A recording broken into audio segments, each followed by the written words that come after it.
अस्सलाम अलैकुम मेरे दोस्तों। आज हम आपको सुनने और लुत्फ अंदोज होने के लिए दो मुख्तसर सच्ची कहानियां पेश कर रहे हैं।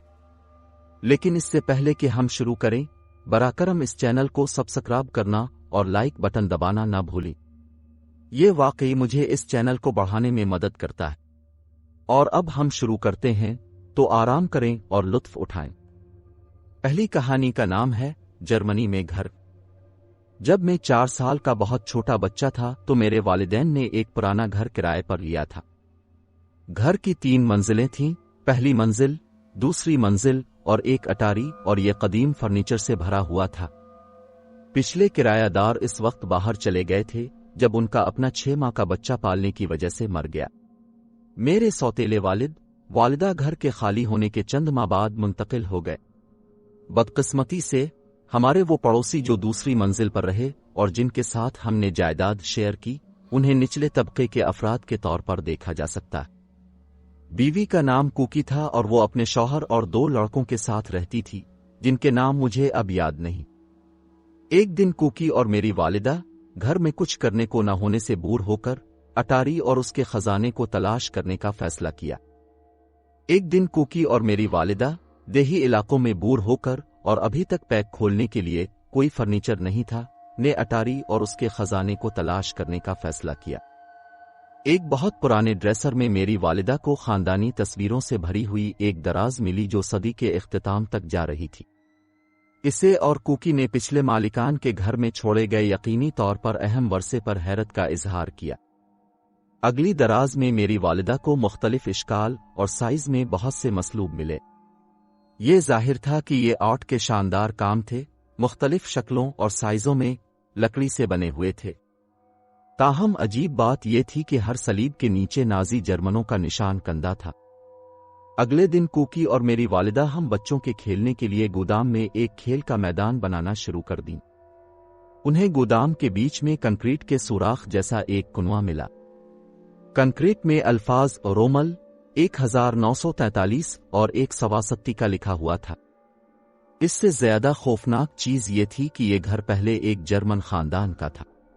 मेरी मां ने फैसला किया कि हमें कभी भी इस कंक्रीट के अर्द गिर्द खेलने नहीं देंगे। इसके फौरन बाद जब हम सब मेरी मां और सौतेले बाप में मुंतकिल हुए तो ऊपर की तरफ से ऊंची आवाजें सुनाई देने लगे, जैसे फर्नीचर को इधर उधर मुंतकिल किया जा रहा हो। मेरी वालिदा ने सोचा कि कुकी और उसके शौहर हमारा दिल बहलाने की कोशिश कर रहे हैं। अजीब व गरीब आवाजों के साथ साथ हमारे घर के चारों तरफ सलीबें भी बेतरतीब तौर पर नमूदार होने लगे। अगर किसी ने दराज खोला तो वहां एक करास नजर आएगी, और जब भी माओ ने उन अशिया को वापस करने की कोशिश की जहां से उनका ताल्लुक था, मजीद मुख्तलिफ दराजों में जाहिर होंगे। इसकी मेरी वाहिद याद है जब कुकी के बेटों ने एक दिन मुझे अटारी में ले जाकर डराने की कोशिश की। वो मुझ पर मुर्दा चूहे फेंकने लगे। जब उन्होंने मुझे धौंस देना शुरू किया तो मैंने अचानक नजर उठाकर देखा कि वो चीख रहे हैं जैसे उन्हें मारा जा रहा हो। वो डरते डरते तेजी से नीचे की तरफ भागे। तजस्सुस की वजह से मैंने इस समत देखने का फैसला किया जहां वो अटारी में थे, सिर्फ कदीम देवदार के सीने में से एक पर बैठी एक छोटी लड़की को तलाश करने के लिए। वो बहुत पुतली पीली थी और उसके बालों के साथ साथ बड़ी भूरी आंखें भी थीं। वो हंस रही थी, बज़ाहिर जो कुछ हुआ इससे बहुत खुश थी। उस वक्त से वो मेरी ख्याली दोस्त बन गई। ताहम सब मुस्बत नहीं रहे। तब्दीली की हवाएं जल्द ही आए। कुकीज के शौहर को अटारी में मुझसे छेड़छाड़ करने पर गिरफ्तार किया गया था, एक ऐसा वाकया जिसे मैं अब याद नहीं कर सकता। इल्जामात बहुत बदसूरत थे और मुझे खुशी है कि मुझे याद नहीं। कुकी और उसके बेटों को इसी दिन गिरफ्तारी के बाद बाहर मुंतकिल कर दिया गया था। उनके बाहर जाने के बाद जब यह जाहिर हो गया कि उनका खानदान दिन के मुख्तलिफ औकात में अपना फर्नीचर मुंतकिल करने वाला नहीं था, ये आवाजें ऊपरी मंजिलें खाली करने के बाद भी जारी थीं। इन तमाम मसाइल के पेश आने के बाद हमारे घर वालों ने भी जल्द अज जल्द घर खाली कर दिया।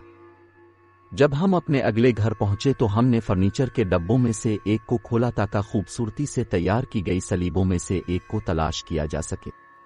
मेरा सौतेला बाप फौरन एक खेत में चला गया और उसे वहां ठिकाने लगा दिया। इस प्रेतोदित घर में रहने की यादें اور مافوق الفطرت واقعات جن کا ہم نے تجربہ کیا وہ میرے والدین آسانی سے نہیں بھولیں گے۔ دوسری کہانی کا نام ہے جہاز میں رو۔ میرا خاندان غیر معمولی چیزوں کا شکار ہے اور ایسا لگتا ہے کہ میں اس سے مستثن نہیں ہوں۔ میرے پاس اپنے خاندان کے ذریعے ذاتی اور سنے ہوئے دونوں تجربات سے متعلق کچھ تجربات ہیں۔ یہ پہلا اکاؤنٹ ہے جو میں لوگوں کو بتاتا ہوں۔ میں نے ایک کروزر پر بحریہ میں بطور افسر خدمات انجام دی۔ ایک رات جب ہم بندرگاہ میں تھے، میں ایک احساس سے نیند سے بیدار ہوا۔ جو میں نے اپنے سامنے منڈلاتے ہوئے دیکھا وہ ایک نیم تمیز والا چہرہ تھا، لیکن اس سے بہتر طور پر ایک بےہودہ شکل بیان کی گئی۔ مجھے جو سب سے زیادہ یاد ہے وہ آواز تھی جس نے میرے کان بھرے، اونچی نہیں، نرم نہیں، بہت موجود، لیکن کچھ خاص نہیں۔ میں اس کی وضاحت کرنے کا واحد طریقہ یہ ہے کہ پرانے سٹار ٹریک میں ٹرانسپورٹرز کی آواز آتی ہے، لیکن ایک مستقل پچ اور طرح طرح کی مفل۔ میں اپنے آپ کو بولنے کی کوشش کر رہا تھا، لیکن میرے منہ سے الفاظ نہیں سن سکتا تھا۔ میں اپنے آپ کو منتقل کرنے کی کوشش کر رہا تھا، لیکن دوبارہ کچھ نہیں ہو رہا تھا۔ ظہور میرے اوپر 10 سے 15 سیکنڈ کے لیے تیرتا رہا، پھر اچانک غائب ہو گیا۔ آواز ختم ہو چکی تھی، میں حرکت کر سکتا تھا، میں خود کو بولتا ہوا سن سکتا تھا، اور میرا باقی سٹیٹ روم دوبارہ توجہ میں آ گیا۔ پہلا کام جو میں نے کیا وہ اوپر پہنچ کر ان پائپوں کو چھونا تھا جو میرے بنک بیڈ کے اوپر کی چھت سے گزرتے تھے۔ میرا بستر سب سے اوپر تھا اور اس لیے میں نے چھت کو چھوا تاکہ یہ یقینی بنایا جا سکے کہ میں خواب تو نہیں دیکھ رہا تھا، کیونکہ یہ خواب کی کیفیت کی طرح محسوس ہوتا تھا۔ میرے پاس دو انتخاب تھے، یقین کریں کہ یہ ایک خواب تھا یا یقین کریں کہ یہ کچھ اور تھا۔ میں نے فوراً کوئی نتیجہ اخذ نہیں کیا۔ اس رات کے بعد میں نے ڈیک پر درمیانی گھڑی آدھی رات سے صبح 4 بجے تک رکھی تھی۔ ایک بار شرابی آن بورڈ ہو جائیں، یہ بہت بورنگ گھڑی ہو سکتی ہے۔ آپ کے ساتھ 2 اور لوگ موجود ہیں، واچ کا چھوٹا آفیسر اور میسنجر۔ بحث ہمیشہ مختلف ہوتی ہے، اور اس رات یہ بھوت کی کہانیوں میں بدل گیا۔ ہم نے 1-2 کہانیوں کا تبادلہ کیا اور میرے دماغ نے اپنے سٹیٹ روم میں پہلے والے واقعے کے بارے میں سوچا۔ میں نے اسے ان کے ساتھ شیئر کیا بغیر کسی حقیقی نتیجے کے، کیونکہ میں نے ابھی تک کوئی نتیجہ نہیں نکالا تھا۔ تب میں نے پیٹی آفیسر کے چہرے پر ہلکی سی نظر دیکھی۔ ان کے مطابق بظاہر میری آمد سے 1 سال پہلے ایک نوجوان چھوٹا افسر ریڈار سسٹم کی دیکھ بھال کر رہا تھا۔ اس نے ریڈار کی کابینہ پر ایک حفاظتی نظام کو غیر فعال کر دیا تھا، جس سے ایک مکمل طور پر برقی آلات کو بے نقاب کیا گیا تھا۔ اس نے ہیڈ فون اور مائکرو فون پہنے ہوئے تھے۔ اس نے غلطی سے ڈیوائس کو چھوا اور کرنٹ لگنے سے فوری طور پر ہلاک ہو گیا۔ بظاہر وہ مقام جہاں ان کا انتقال ہوا وہ 2 منزلوں سے اوپر تھا، جہاں اس وقت میرا بستر ہے۔ چھوٹے افسر نے پھر ایک پرانی ریکارڈ بک سے اس شخص کی تصویر دیکھی۔ یہ ان کی موت کے بعد ان کی یادگار تھی۔ میں نے اس کی تصویر کی طرف دیکھا اور خوف سے جم گیا۔ میں نے اسے فوراً پہچان لیا کیونکہ یہ اس کا چہرہ تھا جسے میں نے اپنے اوپر تیرتا ہوا دیکھا تھا۔ جب چھوٹے افسر نے مجھے یہ تصویر دکھائی تو ہم سب خاموشی سے وہاں کھڑے رہے۔ باقی رات میں مزید کچھ نہ کہہ سکا۔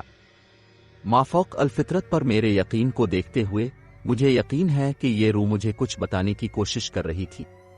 عام طور پر وہ سب ہیں۔ اس کے بعد صرف ایک بار اس چہرے نے مجھے جگایا۔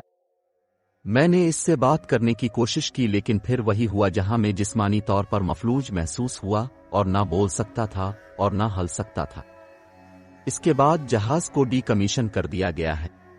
میں صرف امید کرتا ہوں کہ اسے وہ کچھ بھی بتانے کا موقع ملے گا جو وہ کسی اور سے کہنا چاہتا ہے۔